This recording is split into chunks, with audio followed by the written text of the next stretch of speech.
Ce capitalisme doit dans un premier temps accumuler du capital, et accumuler donc du capital en allant prélever des ressources, ou plutôt en transformant une partie du vivant en ressources à exploiter. À partir de ce moment-là, il y a des mécanismes qui se mettent en place d'exploitation des corps, celui des femmes, celui des peuples colonisés aussi, dans la nature. Et donc, ma lecture de la figure de la sorcière, celle qui m'a guidée dans tous mes visionnages de films et mes rencontres, dont celle avec Camille quand j'ai travaillé sur la sorcière, c'est cette vision systémique de la sorcière qui est un peu symptomatique de domination systémique multiple et entremêlée. Je ne sais pas si Camille, tu veux ajouter un élément?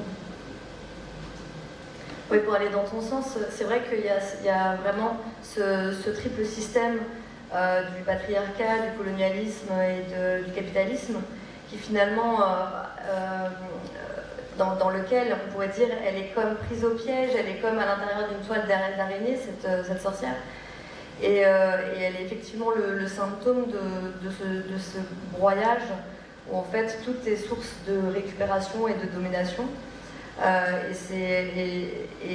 de cette histoire, petit à petit, je pense que c'est cet héritage-là qui est resté aujourd'hui, qui a ressurgi dans les années 70, dans un premier temps, et puis il y a une dizaine d'années, et depuis une dizaine d'années, voilà, il y a cette histoire et cette mémoire de toutes ces formes d'appropriation et de désappropriation et de récupération qui pèse lourd sur la mémoire collective des femmes.